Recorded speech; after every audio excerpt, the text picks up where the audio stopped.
에스라 세 번째 시간입니다. 먼저 1장에서는 하나님께서 바사왕 고레스의 마음을 감동시켜 주신 것을 보았습니다. 이방왕 고레스가 하나님의 감동을 받아서 포로된 이스라엘 백성들을 해방시켜 주는 것입니다. 이제 너희는 본국으로 돌아가서 예루살렘 성전을 재건하라, 칙령을 반포하게 되었습니다. 그래서 우리 하나님은 약속하신 것을 반드시 이루시는 신실하신 하나님이십니다. 70년 만에 돌아오게 해주겠다. 과거 선지자들을 통해서 하나님께서 분명히 약속해 주셨는데 70년이 차니까 실제 하나님께서 약속 그대로 이루어 주시는 것입니다. 그리고 우리 하나님은 전능하신 하나님이시다 그랬습니다. 이방왕 고레스의 마음까지도 감동시키는 하나님, 기적과 같은 상상도 못했던 일을 그래서 친히 이루어지게 하시는 것입니다. 그런데 이런 하나님 역사에도 불구하고 모두가 다 돌아온 것은 아니었다, 그렇게 말씀드렸지요. 삶의 터전을 70년 동안 다 닦아둔 것입니다. 바벨론 생활에 익숙해진 것입니다. 모든 것을 다 뒤로하고 70년의 세월을 뒤로하고 본국으로 돌아간다는 거 결코 쉬운 일이 아닌 것입니다. 그래서 많은 사람들이 바벨론 땅에 주저앉아 버렸다. 그러나 믿음으로 결단하고 성전 재건의 소망을 품고 본국으로 돌아간 자들이 있었으니 그들의 이름이 에스라 2장에 기록되어 있는 것입니다. 이것은 하나님께서 이들을 결코 잊지 아니하신다는 것입니다. 믿음으로 결단해서 본국으로 돌아간 사람들, 그 사람들을 하나님께서 특별히 기억하여 주시고 영원토록 칭찬받을 이름으로 하늘나라에 기록하여 놓으셨다. 이것을 에스라 2장을 통해서 우리에게 알게 하여 주신 것입니다. 이어지는 오늘 본문 에스라 3장은 이렇게 돌아온 이들이 마침내 성전 재건을 시작했다. 성전 재건 시작입니다. 자, 본문 1절을 같이 한번 읽어보겠습니다. 이스라엘 자손이 각자의 성읍에 살았더니 7째 달에 이르러 일제히 예루살렘에 모인지라. 자, 예루살렘에 모였다고 그랬죠? 그런데 그 앞에 일제히 예루살렘에 모인지라 이렇게 강조해서 표현합니다. 사실 이들이 모일 만한 형편이 아닌 것입니다. 얼마나 바빴겠습니까? 성읍도 다 무너져 버렸고 가옥들도 제대로 남아있지 않을 테고 해야 할 일들이 얼마나 많을 테고 얼마나 분주하고 사는 것이 복잡했겠습니까? 그런데 그럼에도 어떻게 했어요? 7째 달에 이르러 일제히 예루살렘에 모인지라. 왜 모였을까요?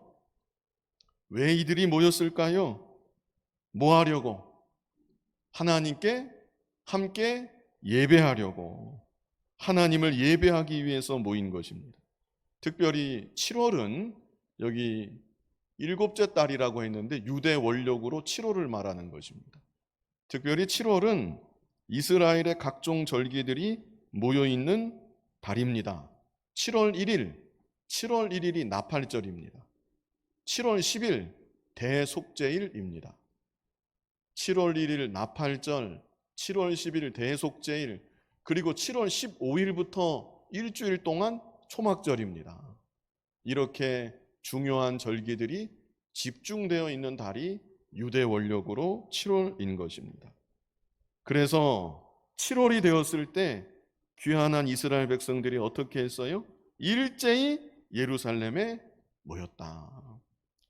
각자의 바쁜 일들, 복잡한 사정들 얼마나 많이 있었겠는데 다 뒤로하고 하나님을 함께 예배하기 위해서 한자리에 모인 것입니다.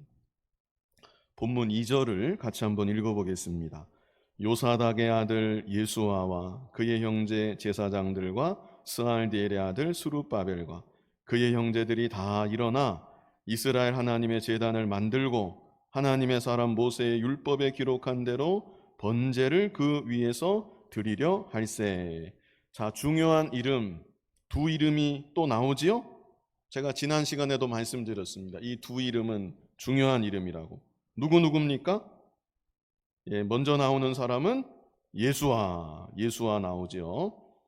다른 성경에는 학계 같은 데는 여호수아라고도 이렇게 표현을 했습니다. 여호수아서의 여호수아 말고 동명이인입니다. 이 예수아를 학계 같은 데는 여호수아라고 이렇게 쓰기도 했습니다. 참고하시고요.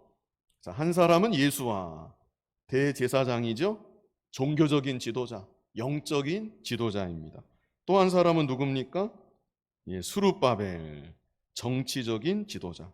이 두 지도자의 인솔하에 모든 형제들이 다 일어나서 하나님의 제단을 만들었다.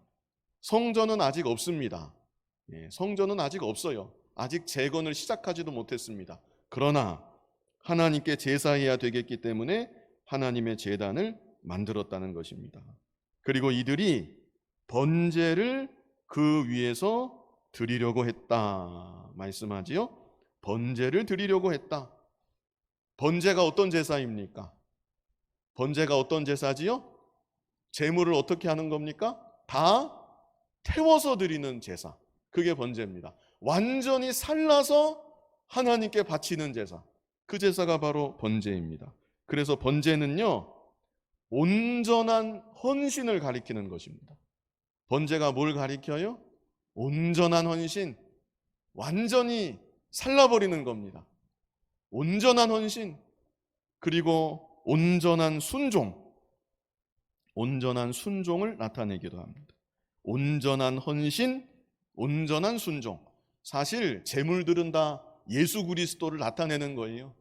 장차 예수 그리스도께서 온전히 자신을 불살라서 우리 위에 제물이 되어주시고 하나님 뜻에 온전히 순종하셨다는 것, 이것을 1차적으로는 나타냅니다. 그러나 그뿐 아니라 제사 드리는 자의 마음이고 소원이고 결단이기도 한 것입니다. 그래서 본국으로 귀환한 이스라엘 백성들이 번제를 드렸는데 어떤 의미인가? 이제 우리들이 하나님께 온전히 헌신하여 살겠습니다. 이런 다짐이고 결단입니다. 우리가 이제 예루살렘으로 돌아왔는데 우리 일생 하나님께 헌신하며 살겠습니다. 하나님께 우리의 몸과 마음 온전히 바치며 살겠습니다. 그리고 우리들이 하나님 뜻에 온전히 순종하며 이제는 하나님 뜻대로만 살겠습니다. 이런 다짐과 결단으로 번제의 제사를 드렸던 것입니다. 본문 3절을 같이 한번 읽어보겠습니다.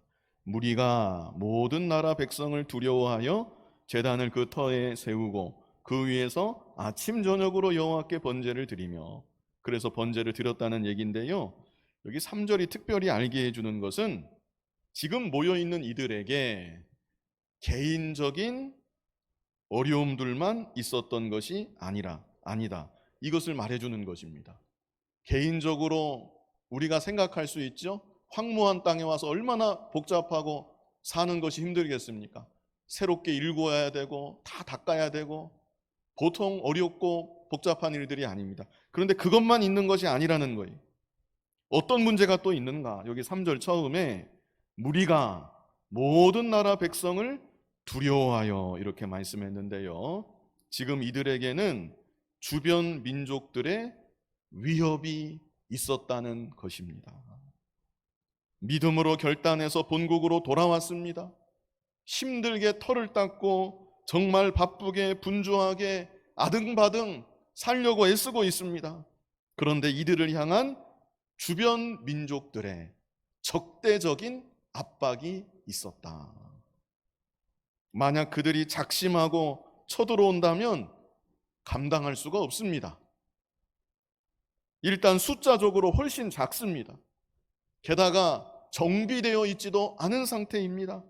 이런 상황에서 대적들이 쳐들어온다, 저들이 쳐들어온다, 이건 보통 문제가 아닌 것입니다. 경제적인 피해는 그렇다 치고 어린 자식들, 가족이 다 같이 왔는데 어린 자식들 어떻게 됩니까? 아낙네들 어떻게 되는 것입니까? 안 그래도 사는 것이 퍽퍽한데 혹시 쳐들어오면, 오늘이라도 쳐들어오면 어떻게 하나, 이런 위험 부담까지 이들이 안고 있었다는 것입니다. 그런데 중요한 것은요, 그럼에도 불구하고 제단을 세우고 함께 모였고 아침 저녁으로 여호와께 번제를 드렸다. 이게 중요한 것입니다. 오늘날 우리들도 개인의 삶이 아무리 복잡하고 힘들다 할지라도, 해야 할 일이 많아서 분주하다 할지라도, 게다가 코로나 시대 두려움이 있습니다. 외부의 시선, 압박으로 인한 부담감도 있을 수 있습니다. 그러나 그럴지라도 하나님 예배하는 일을 결코 소홀히 해서는 안 되겠다는 것입니다.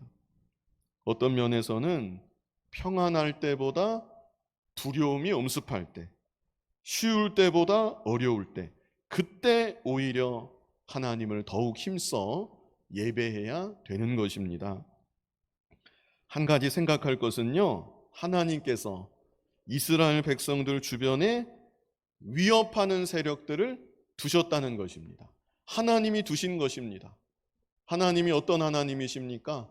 이방왕 고레스의 마음까지도 감동시키는 하나님, 기적을 일으키시는 하나님, 70년 만에 본국으로 돌아가게 하시는 하나님, 그 하나님의 능력이라면 주변의 이웃들 다 잠잠케 할 수도 있는 것입니다.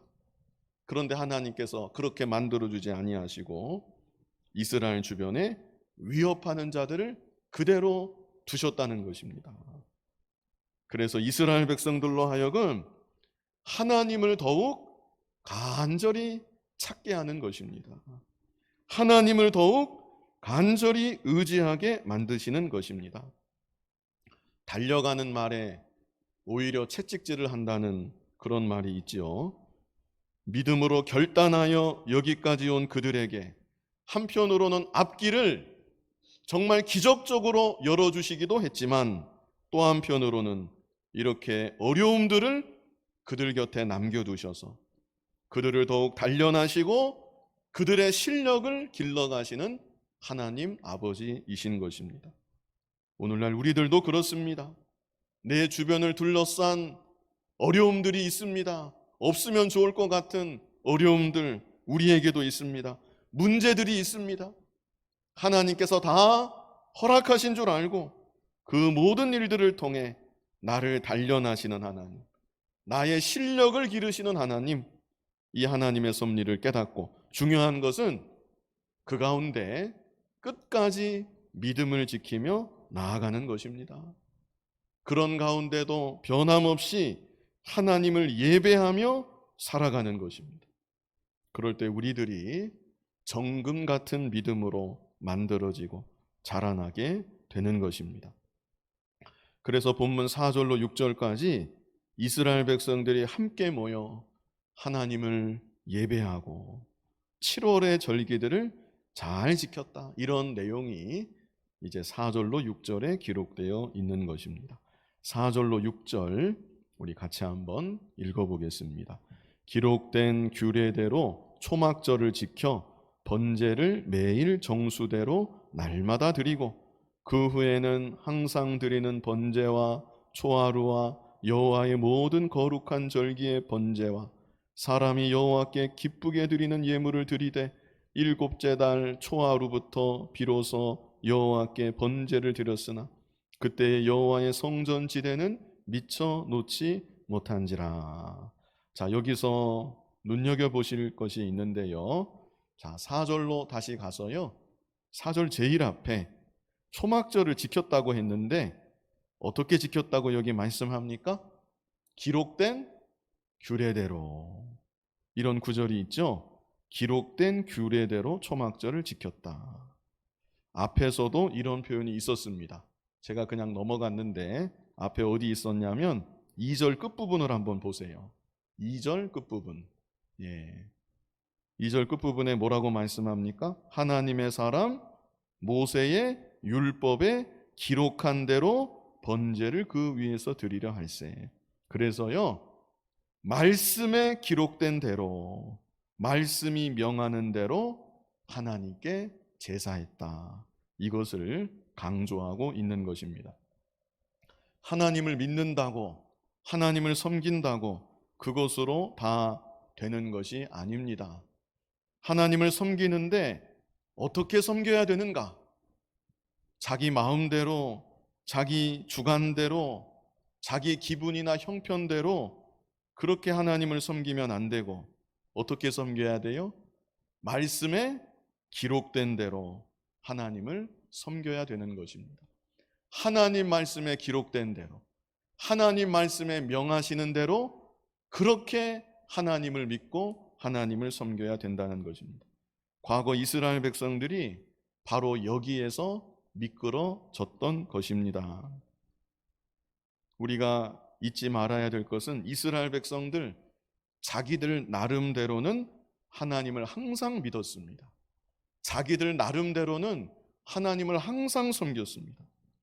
적어도 그들이 하나님을 부정한 적은 단 한 번도 없었습니다. 성전제사, 이스라엘 백성들이 성전제사 단 한 번도 거른 적이 없었습니다. 그러나 문제가 뭐였어요? 그들의 신앙이 기록된 말씀에서 이탈한 것입니다. 말씀을 버리는 것입니다. 믿는다고는 하고 하나님 섬긴다고는 하는데 자기 중심, 자기 주관, 자기 중심, 자기 주관으로 기울어진 것입니다. 그럴 때 하나님께서 그들을 책망하셨던 것이고, 끝까지 회개 않고 돌아오지 아니하므로 하나님이 마침내 그들을 징계하시고 심판하셨던 것입니다. 그러므로 오늘날 우리들의 신앙이 산돌이신 예수 그리스도 위에 세워져야 되고, 진리의 말씀 위에 세워져야 합니다. 말씀 위에 세워지는 믿음이 되어야 한다. 말씀은 변하지 않는 것입니다. 시대가 바뀐다고, 상황이 다르다고 하나님 말씀이 달라지는 것은 아닌 것입니다. 이럴 때는 하나님도 이해하실 거야. 그게 바로 자기 생각입니다. 만약 기독교 역사가 그런 사람들로만 이루어졌다면 순교할 일이 있었을까요? 순교자가 단 한 사람도 나올 일이 없었을 것입니다. 물론 우리가 다 부족합니다. 연약합니다. 누구나 다 넘어지고 또 때로는 본의 아니게 말씀을 거역할 경우도 있습니다. 그러나 그럴지라도 입은 비뚤어져도 말은 바로 해야 된다고, 이럴 때는 어쩔 수가 없었다. 그게 아니라 그렇게 합리화시키지 말고 하나님 말씀을 불순종하니 죄송합니다. 하나님 말씀 순종할 수 있는 이런 상황 가운데도 말씀 그대로 순종할 수 있는 믿음을 저에게 주시옵소서. 이렇게 나아가야 그것이 바로 된 것입니다. 또 한 가지 생각할 것은 특별히 초막절을 지켰다는 것. 물론 절기적으로 시기가 그러하니 초막절을 지켰다, 그렇게 간단히 말할 수도 있겠지만 이들이 함께 초막절을 지켰다는데 특별한 의미가 있다고 봅니다. 초막절이 어떤 절기이죠? 한 해 농사를 다 마무리하고 하나님 은혜에 감사하며 지키는 절기, 그 절기가 바로 초막절입니다. 그뿐 아니라 출애굽 사건을 생각하는 것입니다. 구원받은 사건을 생각하고 광야 생활을 생각하고 하나님께 감사하며 지키는 절기, 그 절기가 바로 초막절인 것입니다. 그래서 귀환한 이스라엘 백성들이 지금 상황이 어떤 상황입니까? 부족한 가운데도, 어려운 가운데도, 위협이 엄습하는 가운데도, 그럼에도 하나님 은혜에 감사하며 정성을 다해서 초막절을 지켰던 것입니다. 오늘날 우리들도 항상 하나님께 감사해야 되겠지만 힘든 일이 있을 때 그때도 하나님께 감사해야 합니다. 어려운 일이 있을 때 그때도 변함없이 하나님께 감사해야 합니다. 특별히 하나님을 예배할 때, 우리는 하나님을 예배할 때마다 하나님의 은혜에 더욱 감사하며 하나님을 예배해야 되는 것입니다. 지금 하나님을 예배하는 여러분의 마음 가운데 감사가 있으십니까? 감사하는 마음이 있으십니까?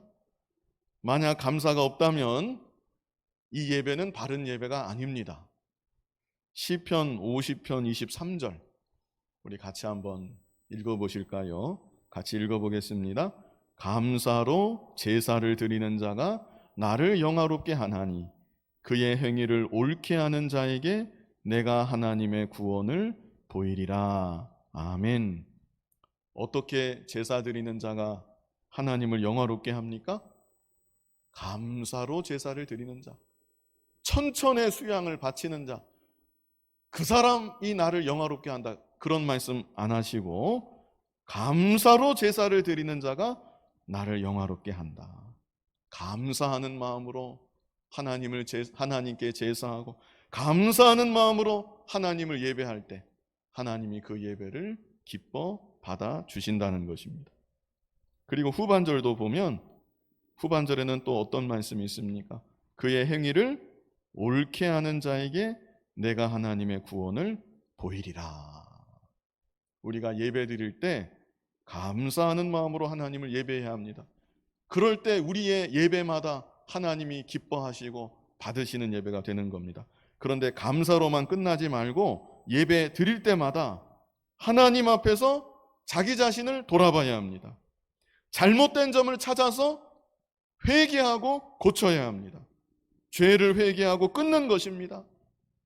그러면 그런 자에게 하나님의 구원을 보이리라. 하나님 앞에서 회개하고 바로 서면 예배를 통해 하나님의 능력의 역사를 경험하게 될 것이다. 이렇게 약속해 주신 것입니다. 이제 7절부터는 본격적으로 성전 재건을 준비하고 실제 성전 재건을 시작하는 일이 기록되어 있습니다. 먼저 본문 7절 우리 같이 한번 읽어보겠습니다. 이에 석수와 목수에게 돈을 주고 또 시돈 사람과 두로 사람에게 먹을 것과 마실 것과 기름을 주고 바사 왕 고레스의 명령대로 백향목을 레바논에서 욥바 해변까지 운송하게 하였더라. 자, 성전 재건을 위해서 석수와 목수를 고용했다는 것이죠. 그리고 시돈 사람, 두로 사람도 고용해서 백향목을 운송하게 했다고 말씀합니다. 이 외에도 이 정도 기록했지만 성전 재건을 위해서 많은 준비를 했을 것입니다. 여러 가지로 준비할 것이 얼마나 많았겠습니까? 그러다가 드디어 8절부터 성전 재건을 시작하는 것입니다. 8절로 9절 우리 같이 한번 읽어보겠습니다.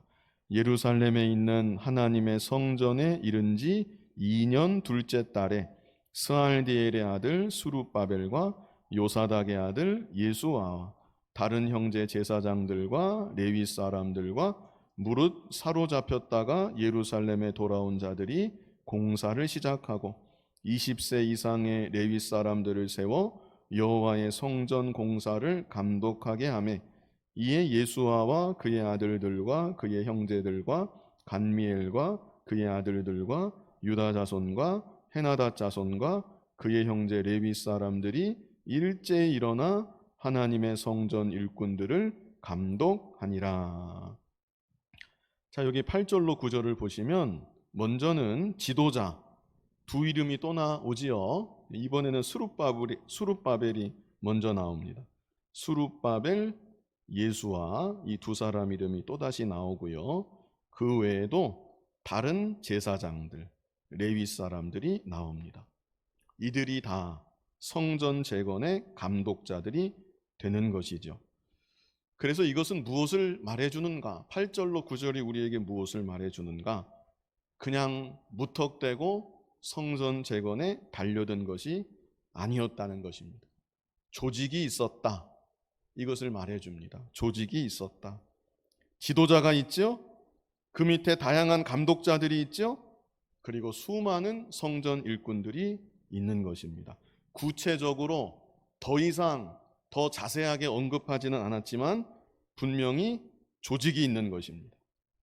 조직을 구성한 것이고 질서 있게 성전 재건에 착수했다. 이것을 우리가 8절로 9절을 통해서 알 수가 있습니다. 이제 드디어 성전의 기초가 놓여집니다. 그리고 많은 사람들이 찬송하며 하나님께 영광 돌리는 내용이 나옵니다. 본문 10절 같이 한번 읽어보겠습니다. 건축자가 여호와의 성전의 기초를 놓을 때에 제사장들은 예복을 입고 나팔을 들고 아삽 자손 레위 사람들은 제금을 들고 서서 이스라엘 왕 다윗의 규례대로 여호와를 찬송하되. 자, 성전의 기초가 드디어 놓여집니다. 그때 제사장들이 어떻게 했어요? 제사장들이 예복을 입고 또 뭘 들었습니까? 나팔을 들고 아삽 자손 레위 사람들은 제금을 들고 그리고 서서 여호와 하나님을 찬송했다. 그런데 여기도 마찬가지입니다. 찬송한다고 마음대로 감정 가는 대로 찬송한 것이 아니라 어떻게 찬송했어요? 이스라엘 왕 다윗의 규례대로 정해진 법도가 있다는 것입니다. 어떤 법도였는지는 모르지만 찬송하는데도 법도가 있었다. 규칙이 있었다. 정해진 법도대로 하나님 말씀대로 하나님을 찬송했다. 이렇게 여기 말씀하고 있습니다. 11절 같이 한번 읽어보겠습니다. 찬양으로 화답하며 여호와께 감사하여 이르되 주는 지극히 선하심으로 그의 인자하심이 이스라엘에게 영원하시도다 하니 모든 백성이 여호와의 성전 기초가 놓임을 보고 여호와를 찬송하며 큰 소리로 즐거이 부르며. 자, 이 장면은 정말 감격적인 장면입니다. 얼마나 기쁜 모습이고 감격적인 모습인지 모릅니다. 개인 삶이 복잡했다고 그랬죠? 얼마나 복잡하고 분주하고 개인적으로 어려운 사정들이 많았는지 모릅니다. 게다가 또 뭐가 있었어요? 외부적인 위협이 있습니다. 그러나 이 순간 그 모든 것을 다 내려놓고 오직 하나님 바라보고 하나님께 마음을 기울이고 하나님을 다 함께 찬송하며 하나님께 감사로 영광을 돌리는 것입니다. 특별히 하나님에 대해서 고백하기를 여기 두 가지 고백이 있는데요. 첫 번째는 하나님에 대해서 뭐라고 고백을 합니까? 주는 지극히 선하심으로. 그냥 선하시다도 아니고 어떻게 선하세요? 지극히 선하시다. 지금 자기들 삶이 어떻다고요? 자기들 삶이 한마디로 퍽퍽합니다. 외부적인 위협까지 있습니다. 그러나 그럼에도 성전의 기초를 놓게 하시는 하나님, 우리를 여기까지 인도하신 하나님, 약속의 땅에서 마침내 하나님께 제사하게 하시는 하나님, 하나님을 이렇게 찬송하게 하시는 하나님, 하나님은 지극히 선하신 하나님이십니다. 어려운 가운데도 힘든 가운데도 이렇게 고백하며 하나님을 찬송했다는 것입니다. 오늘날 우리들의 마음속에도 입술에도 하나님을 향한 이와 같은 고백과 찬송이 일생토록 끊이지 말아야 합니다. 어려운 일 만나도 어떻게 하나님을 고백하고 찬송해요? 하나님은 지극히 선하신 하나님이십니다. 두려움이 엄습하는 일이 있을지라도 하나님은 지극히 선하신 하나님이십니다. 우리가 일생토록 하나님을 이렇게 고백하고 찬송해야 되겠다는 것입니다. 또 그 다음에는 뭐라고 고백합니까? 그의 인자하심이 이스라엘에게 영원하도다. 이 말씀은 정말로 정확한 진리의 말씀입니다. 그의 인자하심이 이스라엘, 오늘날 하나님 자녀된 우리들에게 영원하도다. 아멘 하셔야죠. 하나님의 인자하심이 오늘날 저와 여러분에게 영원토록 함께하는 것입니다. 일찍이 다윗 왕도 고백했죠. 여호와는 나의 목자시니 내가 부족함이 없으리로다. 하나님이 목자신데 오늘 오전에도 목양하신다 그랬잖아요. 사랑으로 목양하시고 전능하신 능력으로 목양하신다. 그 주님이 나의 목자신데 나에게 부족한 것이 뭐가 있겠습니까? 그리고 다윗이 시편 23편 마지막 절에는 뭐라고 그랬습니까? 내 평생에 선하심과 인자하심이 정녕 나를 따르리니 내가 여호와의 집에 영원히 거하리로다. 나를 향하신 하나님의 인자하심, 변함없으신 하나님의 사랑, 하나님의 자비, 일생토록 나를 따르고 나를 덮는 것입니다. 하나님의 인자하심을 항상 확신하며 살아가는 여러분들이 다 되시기를 바랍니다. 그런데 이어지는 12절을 보면요, 좀 다른 또 분위기가 나옵니다. 12절 우리 같이 한번 읽어보겠습니다. 12절 제사장들과 레위 사람들과 나이 많은 족장들은 첫 성전을 보았으므로 이제 이 성전의 기초가 놓임을 보고 대성통곡하였으나 여러 사람은 기쁨으로 크게 함성을 지르니 13절도 같이 읽겠습니다. 백성이 크게 외치는 소리가 멀리 들리므로 즐거이 부르는 소리와 통곡하는 소리를 백성들이 분간하지 못하였더라. 어떤 소리가 또 있었어요? 기쁨의 찬송 소리만 있는 게 아니라 12절을 보았더니 어떤 소리가 있었어요? 대성통곡하는 소리. 얼마나 울었으면 대성통곡하는 소리. 그래서 기쁨의 찬송 소리, 대성통곡하는 소리 뒤섞여서 백성들이 이게 도대체 무슨 소리인지 분간하지 못하였더라. 이렇게 말씀하는 것이죠. 그렇다면 대성통곡하는 소리는 왜 나왔을까요? 여기 12절 여기 다시 보면요, 제사장들과 레위 사람들과 나이 많은 족장들은 어떻게 해요? 첫 성전을 보았으므로. 솔로몬 성전을 본 사람들입니다. 솔로몬 성전의 그 아름다움, 그 영광을 몸소 체험했던 사람들입니다. 이런 자들의 눈에 지금 놓이는 성전 지대의 기초가 너무나 초라해 보였던 것입니다. 그래서 여기 또 12절 보면 이 성전의 기초가 놓임을 보고 대성통곡하였다. 이게 잘못된 것입니다. 시대마다 주시는 은혜가 다르고 시대마다 역사하시는 하나님의 역사가 다른 것입니다. 과거 솔로몬 성전 물론 아름다웠겠지요. 물론 영광스러웠겠지요. 그러나 그 성전을 더 이상 생각하면 안 되는 것입니다. 그 성전은 이미 무너졌습니다. 이제 다시 황무한 땅에서 정말로 어려운 가운데 비록 초라할지라도 성전의 기초를 놓은 것입니다. 이것을 보고 지난날 세워졌던 솔로몬 성전과 비교한 것 자체가 잘못된 것입니다. 그래서 학개 선지자가 이런 말을 했습니다. 어떤 말을 했는가? 지금 에스라는 이게 회고하는 겁니다.